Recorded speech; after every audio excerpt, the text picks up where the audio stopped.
تمہاری منزل یہ نہیں ہے کہ ڈگری مل جائے اور جاب مل جائے، یہ بہت چھوٹے درجے کی چیز ہے۔ میری، تمہارے وی سی صاحب کی، تم بچوں کی ایک ہی منزل ہے کہ یا اللہ تو راضی ہو جا۔ اللہ تجھے مرنے سے پہلے حاصل کرنا ہے، ڈھونڈنا ہے، پا لینا ہے، راضی کر کے مرنا ہے۔ لیتک تحلو والایام مریرۃ ولیتک ترضی والانام غضاب ولیت الذی بینی وبینک عامر وبینی وبین العالمین خراب ولیت الشراب من ودادک صافیا وشربی من ماء المعین السراب فاذا صح منک الود فالکل حین وکل الذی فوق التراب التراب۔ اللہ کو پاتے ہوئے جو سودا کرنا پڑے کر جاؤ۔ عبداللہ بن حذیفہ کو رومیوں نے پکڑ لیا، صحابی ہیں، ان کو آگ میں ڈالنے لگے تو وہ رو پڑے، تو لوگوں نے رومی بادشاہ سے کہا کہ یہ رو پڑا ہے، ڈر گیا ہے، ان کا لے آؤ، میرے پاس لے آؤ۔ ان کو واپس لائے تو رومن بادشاہ نے پوچھا کیوں روئے ہو، موت سے ڈر گئے ہو؟ کہنے لگے موت تو ہمارے لیے سب سے بڑا تحفہ ہوتا ہے، میں اپنی بے بسی پہ رویا ہوں۔ کہ کیا بے بسی ہے؟ کہ بے بسی یہ ہے کہ ایک جان ہے آگ میں گرتے ہی جل کے راکھ ہو جائے گی، کاش میرے جسم پر جتنے بال ہیں اتنی میری پاس جانیں ہوتی اور میں ایک ایک جان کو اللہ کے نام پہ قربان کرتا۔ آج مرنے کا مزہ نہیں آ رہا، اس پہ رویا ہوں۔ تو بادشاہ اتنا حیران ہوا، انہوں نے کہا تو میرا ماتھا چوم دے اور میں تمہیں آزاد کرتا ہوں۔ تو اس کا ماتھا چوما، انہوں نے چھوڑ دیا۔ 2000 سال پیچھے چلے جائیں، فرعون دنیا کا واحد انسان ہے جس نے کہا انا ربکم الاعلی، میں سب سے بڑا رب ہوں، اور اپنے آپ کے رب ہونے کا دعویٰ انسانوں میں صرف فرعون کا ہے۔ اس کی باندی مسلمان ہو گئی، موسیٰ علیہ السلام کا کلمہ پڑھ لیا، ایمان چھپتا نہیں، وہ پتہ چل گیا۔ فرعون نے اس کو پکڑوایا، اس کی 2 بچیاں، ایک دودھ پیتی ایک ساتھ چلتی، اور اس نے اپنے دربار میں کڑاہ میں تیل ڈلوایا، نیچے آگ لگوائی، تیل ابلنے لگا۔ جب وہ پوری طاقت سے ابلنے لگا تو اس نے فرعون نے اس عورت سے، اس باندی سے کہا یہ آگ تیرے سامنے ہے، جلتا ہوا تیل، موسیٰ کے رب کو مانے گی تو پہلے تیری بچیوں کو جلاؤں گا پھر تجھے جلاؤں گا، اور اگر مجھے رب مانے گی تو تیرے گھر کو سونے چاندی سے بنا دوں گا، تیرے گھر کو سونے چاندی سے بھر دوں گا۔ اللہ کا پا لینا یہ میری آپ سب کی معراج ہے، اور اللہ کو کھو دینا میرے آپ سب کے لیے ہلاکت اور تباہی ہے۔ سنو اس نے کیا کہا؟ اللہ نے اپنی محبت کو ماں سے تشبیہ دی ہے، باپ سے نہیں دی، اور چھوٹا بچہ زیادہ ممتا کو لیتا ہے۔ وہ کہنے لگی فرعون یہ تو میری 2 ہیں، میری 100 ہوتی تو اللہ کے نام پہ آج میں قربان کر دیتی۔ فَقْضِ مَا أَنْتَ قَاضٍ، کر جو تجھے کرنا ہے۔ تو پاگل ہو گیا، غصے میں کہنے لگا اس کی بڑی بیٹی کو ڈال دو۔ تو انہوں نے اس کو یوں ٹانگوں سے پکڑا اور وہ چیختی چلاتی ہوئی تھی۔ ماں کا ایک بول اس کی جان بچا سکتا تھا، اور پھر گھر جا کے توبہ کر لیتی۔ وہ کہتی اللہ مجھے معاف کر دے، میں نے کلمہ کفر کہا۔ اس کو ٹانگوں سے پکڑا ہوا ہے، اس کے ہاتھ نیچے جھول رہے ہیں، اور وہ اماں بھی کہہ رہی کہ مجھے بچا لو۔ ماں نے اپنی آنکھوں سے بچی کو تیل میں یوں ڈوبتے دیکھا، اور پھر وہ ابھری جیسے مچھلی تلنے کے لیے، جیسے مچھلی تلی جاتی تو باہر آ جاتی، اوپر آ جاتی، تو وہ ایسے بلبلے اٹھ رہے تھے۔ وہ ایک ہی لمحے میں اس کی تو جان گئی، ایک آنسو کا قطرہ اس نے نہیں نکلنے دیا اپنی آنکھوں سے، اور اپنے دل کو جب مضبوط کیا تو میرے رب کی غیرت، میرے رب کی رحمت محبت حرکت میں آئی۔ اللہ نے ماں کی آنکھوں سے پردہ ہٹا دیا، اور ماں نے اپنی بیٹی کی روح کو نکلتے دیکھا، اور وہ کہہ رہی ہے اصبری یا ام فإن لک من الأجر کذا وکذا۔ ماں جی ڈرنا نہیں، صبر کرو، جنت تیار ہے، جنت تیار ہے، معصوم بچی کو تو پتہ بھی نہیں تھا کہ کیا ہونے والا ہے، اس کو پکڑ کے یوں ڈالا، اس کی تو آہ بھی نہ نکلی، اور وہ مچھلی کی طرح تلی گئی۔ اب پھر ماں کا کلیجہ پھٹا، اللہ نے پھر آنکھوں سے پردہ ہٹایا، اور انہیں اپنی بچی کی روح کو نکلتے دیکھا، اور وہ کہہ رہی ہے اسبری یا فإن لک من الاجر کذا و کذا. ماں جی تھوڑی دیر کا صبر، جنت تیار ہے، جنت تیار ہے، جنت تیار ہے. اللہ کو پایا سب کچھ پایا، اللہ کو کھو دیا سب کچھ کھو دیا. جب اس کو پکڑ کے لے جانے لگے، اس نے فرعون کو دیکھا. فرعون اس کی آنکھوں میں آنکھیں نہیں ڈال سکتا، نظریں نیچے ہو گئی اس کی. کہنے لگی میری ایک بات مانو گے، میری ایک خواہش پوری کرو گے؟ فرعون نے پوچھا کیا؟ کہ جب میں بھی جل جاؤں تو میری اور میری بچیوں کی ہڈیوں کو اکٹھے دفن کرنا، باہر پھینک نہ دینا، دفنا دینا. فرعون نے کہا تمہاری یہ خواہش پوری کی جائے. انہوں نے کہا پھر پیچھے ہٹ جاؤ، میں نے اللہ کو جان دینی، مجھے دھکا دینے کی ضرورت نہیں ہے، میں اپنے اللہ سے ملنے جا رہا ہوں. سبحان اللہ. جب اللہ مطلوب ہوتا ہے تو موت محبوب بن جاتی ہے. جب اللہ کی نافرمانی ہوتی ہے تو موت سے نفرت ہو جاتی ہے، مرنا عذاب نظر آتا ہے. وہ چھلانگ مار گئی، اللہ اکبر کا نعرہ لگاتی ہوئی. ہڈیاں اتڑ گئیں، گوشت اتڑ گیا، ہڈیاں باقی رہ گئیں. فرعون نے کہا ایک ہی جگہ ڈال دو، سب کو دفن کر دو.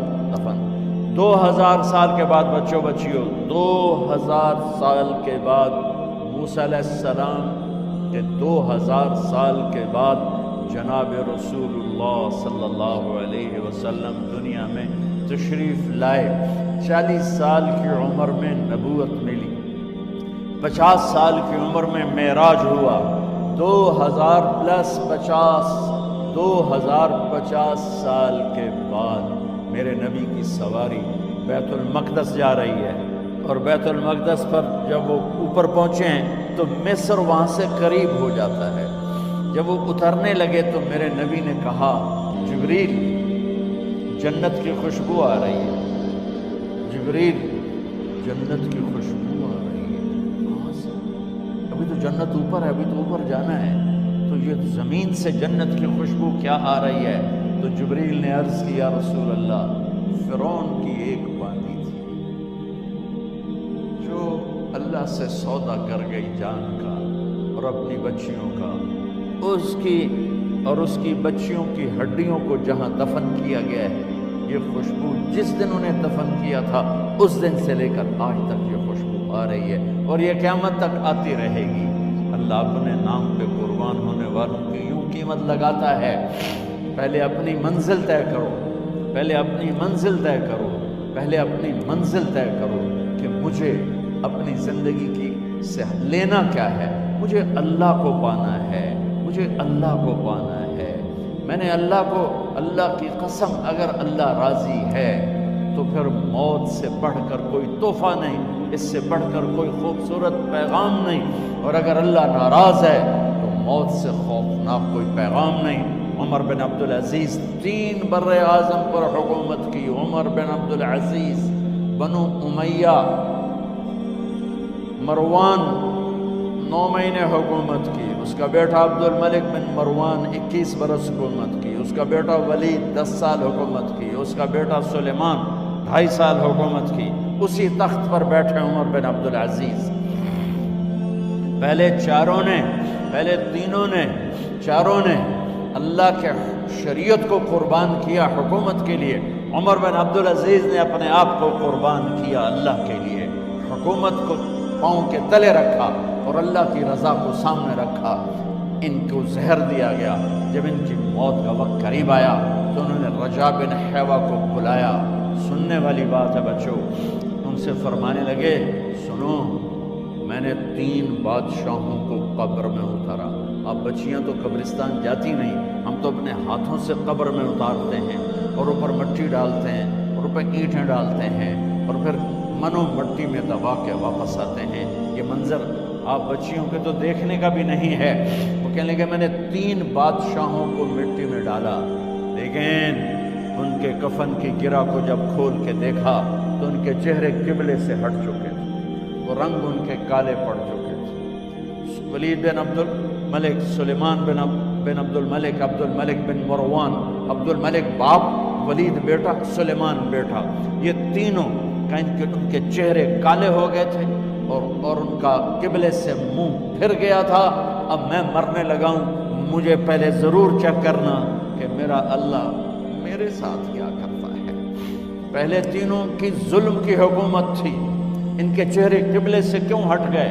آپ کو عجب بات بتاؤں، ولید بن عبد الملک روزانہ تہجد میں کھڑے ہو کے 10 سپارے پڑھتا تھا، 10 سپاروں کی تلاوت تہجد میں کرتا تھا کھڑے ہو کے، اور قبلے سے چہرہ ہٹ گیا۔ سلیمان بن عبد الملک تہجد گزار، چہرہ قبلے سے ہٹ گیا، ظلم کیا، ظلم کیا، ظلم کیا، خون کو پانی بنا دیا، حکومت پر شریعت کو قربان کیا، رشتے ناتوں کو قربان کیا۔ اللہ نے قبلے سے چہرے، نمازیں منہ پہ مار دی، روزے منہ پہ مار دیے، حج زکاتیں منہ پہ مار دی، تہجد ان کے منہ پہ مار دی، اور ان کے چہروں کو قبلے سے ہٹا دیا اور رنگ کالے کر دیے۔ عمر بن عبدالعزیز نے اسی سلطنت کو عدل سے بھر دیا، اسی سلطنت کو عدل سے بھر دیا۔ کیسی سلطنت کی؟ جب گورنر تھے تو 60 اونٹوں پہ سامان چلتا تھا، جب امیر المومنین بنے تو بچے کہنے لگے ماں سے، بچے بچیاں 12 تھے، ماں سے کہنے لگے کہ عید کا موقع آ رہا ہے، ابا سے کہو ہمیں نئے کپڑے تو لے کر دیں۔ ان کی ماں کا نام ہے فاطمہ، بچوں کی ماں کا نام فاطمہ بنت عبد الملک۔ یہ دنیاوی سٹیٹس میں سب سے بڑی خاتون گزری ہے، آج تک اس کے لیول کی کوئی عورت نہیں آئی۔ دادا بادشاہ، باپ بادشاہ، 4 بھائی بادشاہ، 6 خامن بادشاہ، 7 نسبتوں سے یہ عورت شہزادی رہی ہے۔ حضرت عمر گھر آئے، بیگم نے کہا بچے کپڑے مانگ رہے ہیں۔ حضرت عمر کہنے لگے میرے پاس تو پیسے نہیں ہیں، تنخواہ میں تو مشکل سے روٹی پوری ہوتی ہے، کہاں سے لے کر دوں؟ تو تھوڑی دیر خاموش رہی بیگم، پھر کہنے لگی آپ ایسا کریں اگلے مہینے کی سیلری ایڈوانس لے لیں، اس سے میں کپڑے لے لیتی ہوں اور روٹی کا خرچہ میں مزدوری کر کے گھر بیٹھے مزدوری کر کے چلا لوں گی، آپ 1 مہینے کی تنخواہ ایڈوانس لیں۔ حضرت عمر بن عبدالعزیز واحد خلیفہ ہیں جن کے دور میں 3 بر اعظم میں زکوٰۃ لینے والا باقی نہیں بچا تھا۔ یہاں لاہور میں ان کی حکومت کے نیچے تھا، جنوبی اسپین فرانس ان کے حکومت کے نیچے تھا، کاشغر تک ان کے حکومت کے نیچے تھا، استنبول کے دروازوں تک ان کی حکومت تھی۔ 3 بر اعظم میں 1 آدمی زکوٰۃ لینے والا نہ بچا، اور اپنا حال یہ ہے کہ بیگم سے کہہ رہے ہیں پیسے کوئی نہیں، کپڑے کہاں سے لے کر دوں؟ اور بیگم طریقہ بتا رہی ہے کہ آپ اگلے مہینے کی تنخواہ ایڈوانس لے لیں، اس سے میں کپڑے لے لوں گی، اور چولہے کا خرچہ، روٹی کا خرچہ میں گھر بیٹھ کے مزدوری کر کے کما لوں گی۔ تو حضرت عمر کہنے لگے ہاں یہ ٹھیک ہے۔ باہر آئے وزیر خزانہ مزاحم، انہیں بلایا کہ بھائی ہمیں اگلے مہینے کی تنخواہ ایڈوانس چاہیے، یہ تنخواہ والے لوگ بیٹھے ہوئے تنخواہیں لیتے ہیں۔ اس نے کاغذ قلم آگے رکھ دیا، کہا حضرت یہاں لکھ کے دے دیں آپ 1 مہینہ زندہ رہیں گے میں تنخواہ دے دیتا ہوں، آپ مجھے لکھ کے دے دیں آپ 1 ماہ زندہ رہیں گے میں آپ کو تنخواہ دے دیتا ہوں۔ چپ کر کے اٹھے، ایک لفظ نہیں بولے، گھر گئے۔ حضرت اپنی بیگم فاطمہ سے کہا بیگم بچوں سے کہہ دو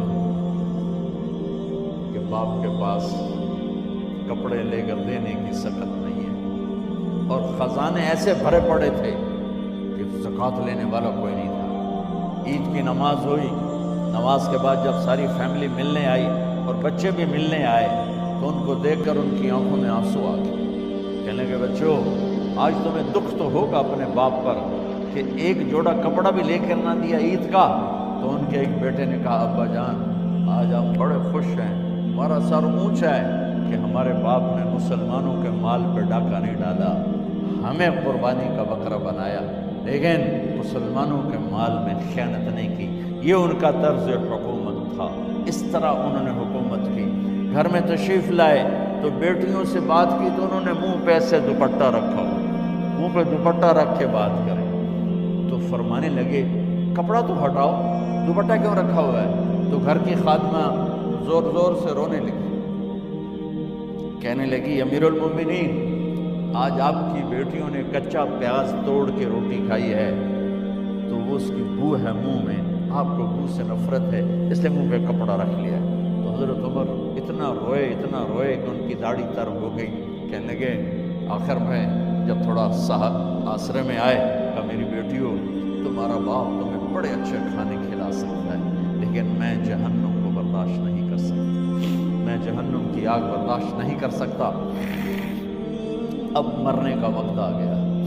جب وہ گورنر تھے تو 60 اونٹوں پہ ان کا سامان چلتا تھا، اور جب وہ امیر المومنین بنے تو عیادت کے لیے لوگ آ رہے تھے، تو سالم عیادت کے لیے آئے، فاطمہ کے بھائی، کپڑے دیکھے امیر المومنین کے تو بہن کو ایک طرف کر کے فرمایا، بڑے نیک سرداروں میں سے تھے یہ مسلمہ بن عبد الملک، کہنے لگے امیر المومنین کے کپڑے تبدیل کروا دو، لوگ پوچھنے آ رہے ہیں تو میلے کپڑے اچھا نہیں لگتا۔ کہا جی بھائی کرواتی ہوں۔ اگلے دن جب وہ حال پوچھنے آئے تو پھر وہی کپڑے تھے، تو انہوں نے ان کو الگ جا کر کہا بہن میں نے تمہیں کہا تھا کپڑے بدلوا دیتی، کیوں نہیں بدلوائے؟